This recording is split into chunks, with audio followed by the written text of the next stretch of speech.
kako vidita, a bo SearchGPT ali pa se Perplexity smo pa vsi probali, a bo to spremenil način, kako iščemo informacije, ali to je nek umestni korak, kakšen je vajen pogled na nek ta nov način iskanja? Meni je najbolj zanimiva teorija, da ChatGPT sploh ni bil namen, da bi bil svoj lasten produkt. In da je pač to, da je ChatGPT, da ga zdaj ful uporabljamo kot pogovorni bot, pač ne rekel po pomoti, no? Ampak da to ni bila ideja, da je v resnici SearchGPT prvi produkt, ki ga je OpenAI v resnici mislil narediti. Ne? Ker po eni strani, in to je že nekaj časa razlagam, ne, da to, da mi ChatGPT uporabljamo kot tistega, ki nam daje odgovore, zaradi tega, ker ima zastarelo bazo, razmeroma zastarelo bazo, ker zna halucinirati, ne, da nikoli ni bil niti namenjen temu, da bi ga mi uporabljali kot bazo podatkov, ampak on je samo orodje, ki dobro bere vhodne informacije, jih zna predelati in jih potem da od sebe. Ne. In da je to, da ga uporabljamo, da ga vprašamo, ne vem, kateri je največji vulkan na svetu, da je to v resnici narobna uporaba ChatGPT-ja. Da mu moramo mi dati neke podatke, v smislu dokumente ali pa dostop do spleta, mu razložiti, kako naj jih predela in da jih potem dobimo nazaj. Ne? In to je zdaj v resnici to, kar delajo po moje za SearchGPT. Kjer mu bodo, jezikovni model zdaj smo preverili, da dela, ne? Torej on res zna dobro razumeti vsebine, besede, pomene, podtone in še kaj ostalo. Ne? Zdaj mu bodo pa dali v resnici dostop do nekih podatkov, ki so lahko pač na eni strani splet, in bodo na podlagi tega v resnici lahko dobro, da bo to v resnici končno začelo dobro delati. Ne?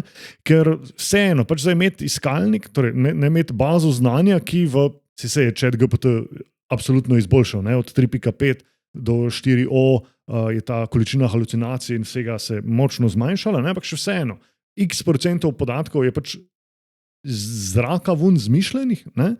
Je pač ni produkt, ne more biti produkt. Ne? To sicer nisi vprašal, ampak jaz sem ti vseeno povedal. Ne? Zdaj pa je seveda drugo vprašanje, koliko bodo pa uporabniki to začeli uporabljati, to pa je I have no idea. Ne? Ravno nekaj dni nazaj je Rand Fishkin, ki je zdaj na Spark Torotu. Rand Fishkin je tisti, ki je naredil Moz, je tisti stric, ki je začel SEO takrat kot jaz. Torej, on je dobil dostop do novih analiz, ki so preverjali, koliko ljudi uporabljajo še vedno iskalnike, koliko ljudi uporabljajo ChatGPT in druge velike jezikovne modele in kako se ti podatki prekrivajo. Mogoče lahko damo link do tega, en super post je naredil Rand. In kar so tukaj povedali je, da sicer zelo veliko ljudi uporablja ChatGPT ali pa neke druge stvari, ampak da ti ljudje še vedno uporabljajo Google. Ne? Da se količina uporabe Google ni zmanjšala, samo količina uporabe ChatGPT-ja oziroma drugih LLM-jev se je povečala. In jaz zaenkrat ne vidim razloga, zakaj bi se uporabniki pač prestavljali iz Google na nekaj drugega, ker Google dela še razmeroma v redu, če nisi zdaj SEO nerd, je Google še vedno dober iskalnik. Ne? Pač top of mind je, brand je neizmeren, sploh se ne rabimo o tem pogovarjati. In zdaj, kako se bo tukaj ta prehod naredil in zakaj bi se ta prehod naredil, ne vem. Ne? Na tretji strani je OpenAI ljudi navadil, da je njihov brezplačen produkt razmeroma slab.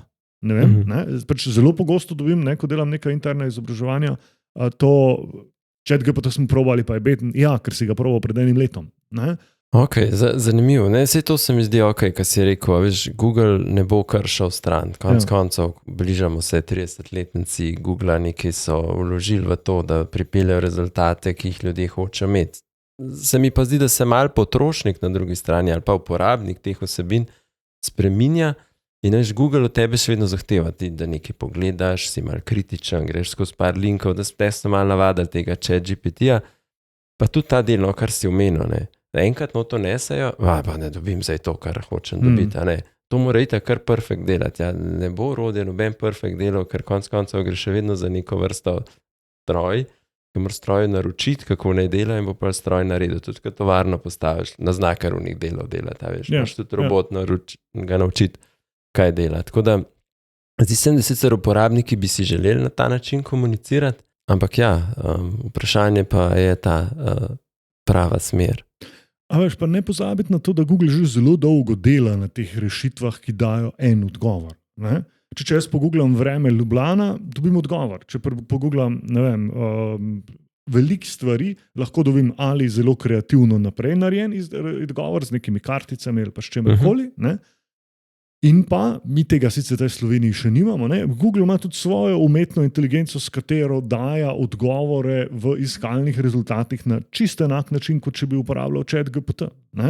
Tako da zdaj neka velika razlika bi morala biti med Googlom pa SearchGPT-jem, da bi uporabniki množično zdaj prešaltavali na nekaj drugega.